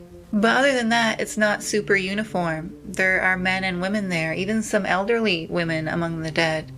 Second is if you see pictures, or if you're lucky enough to go there yourself, and you see bones arranged and posed and stacked like this at the lakeside, this is not them in situ. Hikers and tourists have been coming up and posing a big problem at the lake in recent years and just kind of rearranging the bones as they please. Originally, the bones were just kind of scattered everywhere. And as one of the researchers from that study I mentioned that visited the site said, you can't take a single step without stepping on bones. And that's kind of the third and final point I want to bring up here. If you look at some of these images, especially this close-up one here, like look at this, you can see how scattered these remains are. They're just everywhere. And that's also why I know I probably sound kind of hard on the tourists messing with the bones, but no, these are the remains of the dead, and if we're going to try to understand how they got there, we need to see them as they were put there. And this is how they were put there. Now, I understand, time will do its part, the weather will do its part, animals may come by and do their part. I know the local government there is working hard to try to protect the site from people messing with the bones. Some people have even been taking them home. They'll go to the site and oh cool, free bones, and just take some bones. I don't understand how people think that way. And I know I'm sitting here talking in an excited manner about these ancient people's bones, but frankly, that's because I want to know what happened to them. And I think the history is fascinating, but I also try to have a hearty respect for the dead. Have some respect for the dead, people. Look at this. This is shameful. No. I don't care if I sound like your mom. I don't care if shaming is not popular in our culture. I will shame you. I shame this man. What, this guy hasn't been through enough? He's got to be up here in the Himalayas in the cold and no one knows what happened to him for hundreds and hundreds or possibly 1,000 years, and now he's got some tourist coming around pucking up his skull, just showing it off? Rude. But anyway, I'm getting sassy, so I'm gonna stop there. What do you guys think? What do you think of Rupkund Lake? I admit my brain is kind of racing on the Mediterranean angle. I'm wondering how all of these Mediterranean people got up there in the 1800s and died and just no one heard about it. I know the 1800s was not quite as connected as we are today. And it's just, it's fascinating. It's sad, but it is fascinating. And I do want to say too that this was so shocking when that park ranger discovered it in 1942. Well, you'll notice that was when there was something of a war on, and originally they thought actually maybe it might have been a Japanese force that tried to come through to attack British India and had gotten lost or waylaid or whatever in the mountains, but obviously we now know that's not the case. Anyway, let me know what you think's going on here below. Rupkund Lake. Yeah. I still don't know what the hell's going on there, and I'm just going to leave that alone for now. Moving forward. Next stop is Slovakia, where we visit a mass grave from a kind of disturbing part of our history. In 2022, a team of archaeologists excavating a Slovakian settlement known as Vrable, a Neolithic settlement well over 7,000 years old, came across a unique and somewhat unsettling discovery. Now, Vrable was already known and thought of as very important, and is one of the largest known settlements in the European Neolithic period. The site, which is still being currently excavated, has so far already revealed 3 distinct neighborhoods, but it was in a specialized ditch system around one of these neighborhoods where they made a more recent and disturbing find. A mass grave containing the remains of 38 individuals, or I should say at least 38. They're still excavating, like I said. And it's not just that it was a mass grave found here, but the state of these people was a little unique. They comprised men, women, and children. And not only that, but seeming to forego any sort of funerary custom, they seem to have just been kind of thrown or randomly rolled into this pit, into this ditch around this little neighborhood. And there was another detail that was a little disturbing as well, but we'll get to that in a second. First, welcome. Thank you so much for being here. Welcome to Lost Bits. My name is Marie. It's so lovely to see you. This is the place where we sit and talk about unusual and mysterious tales from our past together. And I'm so excited to share with you a little bit of the story of the mass grave of Vrable. This site is characteristic in some ways of other sites that we see around this area, but it's also in some ways one of the more mysterious mass graves out there, even in the sort of rough and tumble world of the Neolithic. It's pretty unique. We're going to dive into some more details about this site. We're going to compare it to some other sites from this similar area and time. And we're going to look at some of the details that leave archaeologists still kind of wondering what exactly was going on here. I will say this is a site, like I mentioned to you before, that's still being excavated and we're still learning a lot about. And this place it's fascinating. It touches on kind of a turbulent time in the past, and I think it can shed a lot of light on some other unique parts of our history. So we're gonna go to Slovakia. We're gonna get some Slovakian Neolithic European bits. Oh, I'm so excited. This will be fascinating.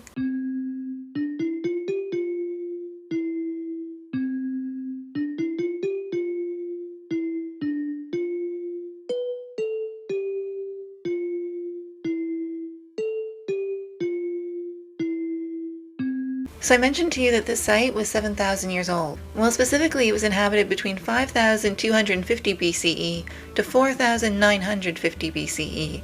And it was one of the largest Neolithic Central European settlements that we know of. And not only did it have that double ditch enclosure I mentioned to you, but some of it had palisades that seemed to have been more for boundary keeping instead of defensive again. And well, like I said, over 300 different structures have been uncovered.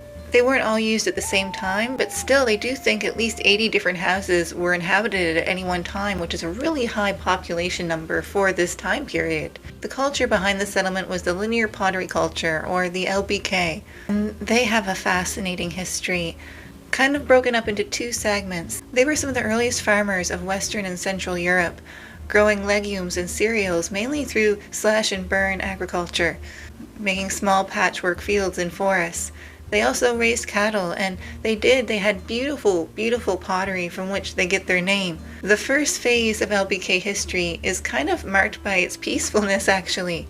But in its later years, the last few centuries, we start seeing mass graves like this at different areas. And I should say, we do have examples of more, can I put it, normal LBK burials. This wouldn't be how they normally treat their dead, to just hunk them together like this. And in these mass graves, the bones almost always show signs of having undergone trauma. Sometimes awful trauma, and unfortunately, that's a little bit of what we see here at Vrable. Though not in the way that we do at some of these other LBK mass graves. At some of these other sites we see cut marks all over the bones, or bones being smashed. Here at our site it's a little bit different. The bodies were clearly just like rolled in kind of haphazard, yes. But even more mysteriously, almost all of them were missing their heads. They had been decapitated, in some cases extremely carefully. To quote Dr. Katerina Fuchs from Kiel University, an anthropologist there, she says, quote, "In some skeletons, the first cervical vertebrae is preserved, indicating careful removal of the head rather than beheading in violent, ruthless sense. But these are all very preliminary observations that remain to be confirmed with further investigation." End quote. Because that's the other tricky thing that she hints at there. Not all of the skeletons display this. This carefulness, I should say. And adding to the mystery, of the 38 people that had been pulled out of that grave so far, well, I did say almost all of them were beheaded in some way. There was one child found in this grave as well, and it was the only person in there that had not been beheaded. I will say too, this one spot in the settlement, this ditch, seems to have been used as a place for receiving human remains more than once. Some of the bones were out of anatomical sequence, like they'd been pushed, and they think that some actually bodies were pushed and moved out of the way to make room for more remains. This means that a lot of the different bones are kind of a jumbled mess, especially lower down. And it makes it that much harder for anthropologists and archaeologists to figure out what the heck was going on. Now, I do have to stop here and pull back a little bit and point out that even though this was a very large settlement for Neolithic Europe, like I said, at any one time it was only around 80 or even fewer, some go as low as 69 houses being inhabited at any one point, meaning that this settlement probably only had a population of around 590 individuals. So 38 out of 590 is actually kind of a big chunk of the population if you think about it. And as researchers studied further, different recurring patterns started to emerge. All of the skeletons were found near different openings in this ditch system. They often appeared in pairs, and one even in a group of 3 next to each other. In addition to their heads, a lot of individuals also had their hands and feet cut off. They soon realized too that these body parts were removed a couple of weeks after death. Though they've yet to be able to determine for sure if these bodies were laid out somewhere during these couple of weeks, or if they were buried somewhere and then brought up again and given a secondary burial. And at this point I have to stop and I have to tell you, we're just about hitting the limit of what we can reasonably assume or know so far, but at least we can look at some of the theories that have been put forward. One thing that could be helpful to understanding these theories is, like I said, that the LBK culture around the time of this settlement was undergoing massive changes and what's thought of as kind of cultural disintegration. Like, they didn't have like a dramatic societal sudden collapse or anything, but instead over the course of a couple centuries, violence seemed to escalate, and eventually the LBK culture seems to have fragmented off into smaller individual cultural groups. And from around 4900 BCE onwards, you can't really think of the LBK as existing as one unified culture anymore. Which is unfortunate, because that was something that was so fascinating about them, that despite the wide territory they covered, they did have sort of a more or less uniform cultural style and seemingly belief system. But from around 4900 BCE onwards, like I said, all of that starts to change. And you'll notice that's right around the time when our settlement would have been reaching around the end of its inhabitation as well. So maybe during this time of great change, the normal funerary customs sort of broke down, and maybe this is a funerary practice that we're seeing here of their own dead. There are certainly other cultures around the world, we've even covered them some on this channel, where they do keep the skulls of the deceased around as a way of remembering the ancestors. So maybe during this time of cultural upheaval, they were just changing how they did things. And even if it didn't necessarily take off across other LBK sites, this could have just been something that emerged for them in this kind of turbulent time. However, an act of warfare or massacre can't be ruled out either. As of yet, I haven't seen, though I did hunt for it, any DNA testing to see if the people that are dead there are actually from there. Now, testing like that has been done at other violent LBK sites like Herxheim, and there the dead were found to not be from Herxheim, pointing to this maybe not being a funerary practice. Or not too, and like I said, there was a lot going on with LBK at this time. And we actually, I should say, don't even know for sure why they went down this kind of spiral, like why this violence started breaking out and what happened. Different theories have been put forward, and honestly it could be a combination of factors. People have suggested naturally occurring climatic changes could have affected their lifestyle of farming. They could have exhausted the land that they were farming on. And frankly, their earlier centuries of success may have led to overpopulation and overexploitation of resources. But this is still an ongoing debate. And here I have to bring up another theory, which is that maybe we're looking at a religious practice that doesn't have anything to do with funerary customs. That this could have been an instance of human sacrifice, of fortifying the ditch, of protecting the structure. But honestly, as of right now, they're still not really sure. Warfare, sacrifice, a good old-fashioned burial, or whatever. They're still trying to figure that out. And honestly, I could see any of those scenarios being true. And it just seems like kind of a rough period and place to be alive at that point. There seems to have been a lot going on. And I think we all know that people groups in general, when they're under a lot of stress, will act in ways they wouldn't normally. So even if this ends up not being like a funerary custom or something, not trying to make light of it if it was a massacre, but just, it's complicated. I do. I have a lot of sympathy for the people in the grave and just everyone that lived through that time. But what do you guys think? Are you thinking foundational sacrifice? Like maybe we talked about at Shimao, like maybe they were put there to add protection to these ditches, to this enclosure as a whole. And while I admit, if I'm being honest, I don't really think it was a funerary custom. But I did want to include it because I saw at least a couple people talking about it online, and it's not outside the realm of possibility. Let me know your thoughts down below. But I'm going to stop there for today. And thank you guys so much for being here for a little bit of the ongoing story of Vrable. And I will keep you posted of any interesting news that comes out of here in the future, for sure. And if you find yourself particularly interested in our topic today, then please don't let my words be the last words you hear on ancient Slovakia. You'll find a full source list pinned to the top comment below, but please don't stop there. And may I say, your local library might have a wonderful book on Neolithic Europe. Or Neolithic China. We gotta talk more about that too again. Or Neolithic Africa. Neolithic anything. It'll just have a good book on something. I know it will. I know it will. And you'll just have a nice time going. Maybe you'll meet new friends. Maybe they'll have free snacks. You never know until you try. Just go to the library. I love it. Go to the library. And when you get back from the library, let me know how you made out. And if you enjoyed what you saw here today and you'd like to, then please consider checking out the rest of my channel, where you'll find lots more unusual and mysterious tales from our past. And hopefully I'll see you again soon. But either way, thank you again so much for being here.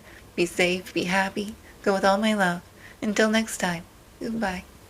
The LBK does sound like it was a beautiful culture. I'm so sad for how that worked out. I mean, nothing lasts forever, I suppose. I think my personal opinion is that it was probably a type of foundational sacrifice there, but I'm not really sure.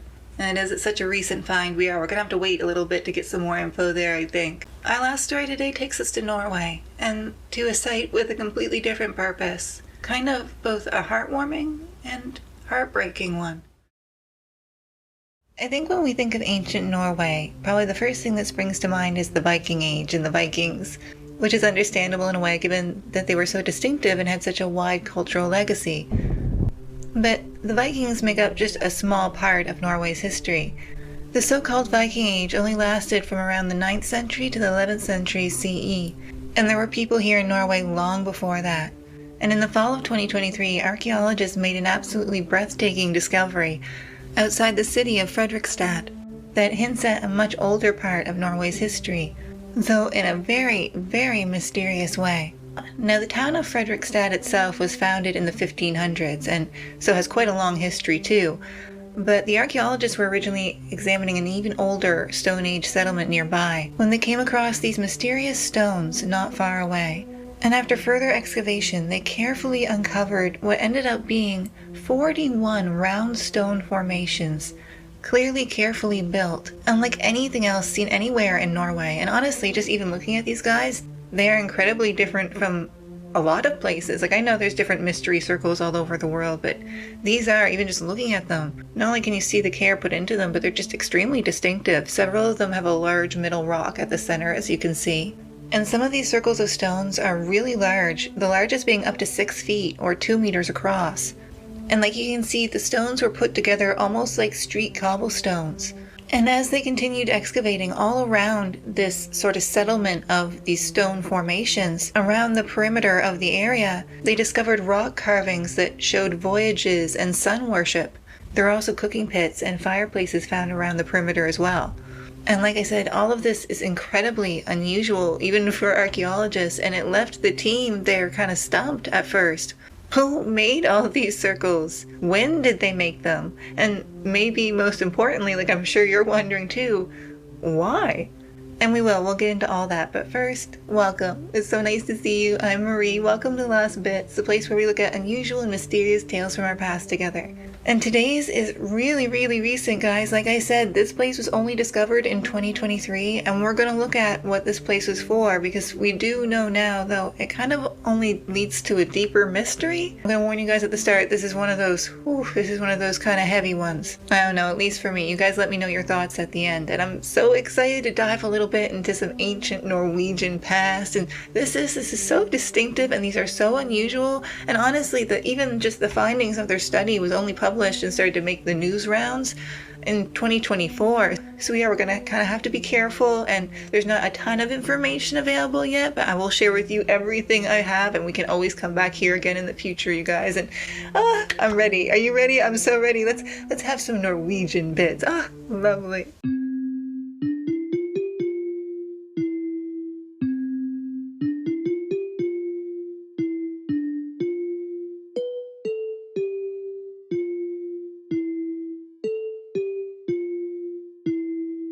Well, maybe the first thought that you're having, and the first thought these archaeologists had too when they found this site, was that maybe these were graves.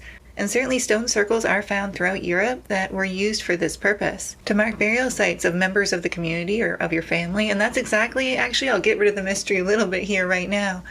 This is a cemetery. We're looking at an ancient Norwegian cemetery here. But in a way that also raised further questions. You can see how close together these stone circles are here. That's extremely unusual in Norway at this time, and that actually brings me nicely to some dating information, because like I said, they started out excavating a Stone Age settlement nearby, and it led to them discovering this, but this ended up being dated to a totally different time period. This ancient Norwegian graveyard dates from the end of the late Bronze Age, the Nordic Bronze Age, to the start of the early Iron Age. Or to put it more bluntly, it was in use for several centuries, from between 800 to 200 BCE, which is something they only figured out recently through results from DNA analysis from the human remains taken from the cemetery. And that's the other thing I want to bring up too, is that this cemetery was undisturbed. It hadn't been looted or messed with. Like I said, they had to excavate a little bit. These were buried. All of them underneath, it turned out, did contain still the original occupants, and they found out that this was a cremation style graveyard, which was very, very common for this time period in Norway.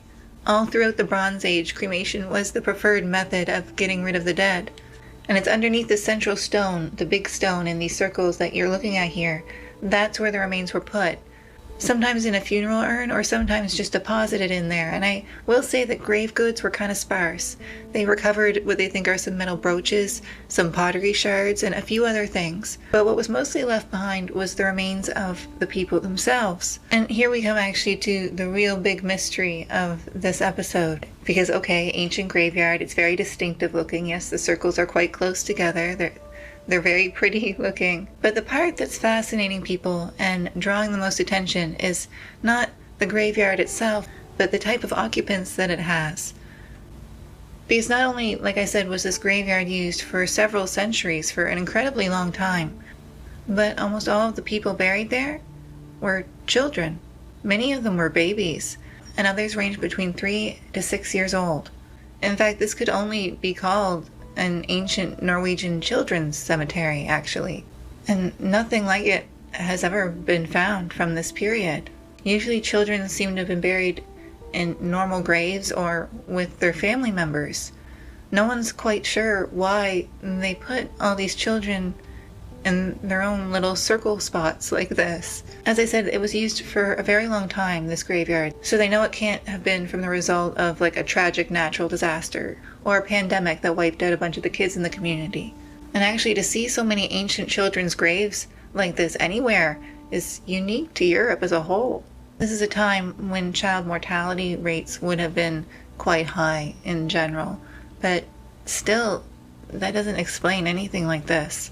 Is it just maybe something this little community started doing? Like one person buried their child here and another did and another did. We don't really know. Like you heard, there were cooking pits and other things like that, as well as those rock carvings found around the perimeter of the graveyard. And they did also find some vessels, some urns that were put in the ground of the graveyard between the stone formations that didn't seem to hold human remains, that were in there for another purpose, and they're still analyzing what was in those. And there's one other kind of unique detail that really speaks to the care and level of deliberate planning here, because if you look at each of these stone formations made up of individual rocks, each one of the rocks came from somewhere else. Like they didn't all come from one spot, or they weren't all taken from there either. Each stone was taken from a different place elsewhere and brought together here. Keep in mind the researchers that discovered this place and were figuring all this out, they didn't know all of this going in, so they thought graves, and then that was right, and then they analyzed the remains, and they figured out the time, and then looking more at the remains themselves, figured out that they were all children. And well, scientists are scientists, and I'm sure they were all excited about this discovery, and excited to learn new things every step of that process. But you can sort of catch a whiff, too, of just the shock of it and the humanity of it, and what some of the people interviewed from the excavation team have said about it to the press. One of my favorites goes, quote, "Emotions related to the grief of losing a child make this so powerful and human. It shows that people in the past were not so different from us. This burial site provided a dedicated place for the community to process and mourn the unimaginable over centuries." End quote. And it must be said that this graveyard also provides a bit of a window into how these ancient Norwegians viewed kids. The graveyard itself seems to hint to sort of an egalitarian nature to their society, or at least in how it related to children anyway. Because, well, yes, some of the human remains were found in urns and some weren't. None of the urns were particularly fancy, and in fact spread across all the graves, none of them seemed to be more important or filled with fancier stuff than the other. All the kids that were interred there seemed to have been equally important to the people that did the interring. But as time went on, the burial practices must have changed, and slowly as the years progress, there's fewer burials, and there's only one from after the year 0. After that point, for whatever reason, people started doing their burials differently. But I don't mean to imply with any less care or thought. I think the fact that we can all relate to this story and understand the work that they put into these children's graves shows just how universally, even if we don't have kids ourselves, we care about what happens to them. And this ancient Bronze/Iron Age memorial for their children has done its purpose. Now, literally well over 2,000 years later, we're still honoring their children thanks to their hard work. And regardless of the mystery that led them to starting all this in the first place, may we all just show the same love and dedication to the people we care about in our lives. But I am going to stop there for today, though I will let you guys know of any new information that comes out about this site. I have no problem doing a second story about this place. It's beautiful and kind of heartbreaking. I cover a lot of different burial practices and things like that on this channel. And certainly we talked about the Chinchorro a while back and their beautiful practices with their dead. And certainly they took great care of their kids in that way too. But there's just something about an actual children's graveyard. And this story, this Norwegian children's graveyard, is really, really got to me. And I really hope we learn more about what led to them burying their children here. Do you think that we could find more ancient graveyards like this across Norway or in other places? What do you think of the significance of the different stones being brought? I admit I am picturing like maybe different family members coming from different areas for the burial practice, or I don't know. Let me know your thoughts below. And that does it for me here, guys, and thank you so much for watching the first ever Lost Bits Mega-Pak. Because why call it a compilation when I can make up an obnoxious other term for it? Also, the term Mega-Pak makes me kind of think of like those old juice pouches packed things. So now I'm just picturing like a straw kind of like just jabbed into my head or something. And that should disturb me, but it just kind of gives me the giggles. Is that wrong? Anyway, guys, thank you so much for being here, and thank you for getting me to 500 subscribers. That's what led to me making this Mega-Pak, even though I think it's kind of early for such things. I wanted to say thank you, and I love you all, and I know 500 isn't like a big deal in the grand scheme of things, but it means a lot to me. And you guys will have noticed too, the first couple stories in here, I was still even using the old crummy microphone, the old I was gonna re-record, but actually one of those stories, one of those two, Thorin, I know is gonna have some more info for us soon, so I'm kind of waiting until I can, not just update the sound quality, but update some info for you. I'm keeping a weather eye, don't worry. And I can't wait for our next stories together, and hopefully I'll see you all again soon. I'll let you know. I'm sorry, Herxheim got a little bit, and this video got a little bit delayed this week. I just got very, very busy. I'm so sorry. Herxheim will still be coming out later this week, probably Sunday, to be honest, but It's still coming. And hopefully I'll see you guys there or somewhere else soon. But either way, thank you again so much for being here. And be safe, be happy, go with all my love. Until next time, goodbye.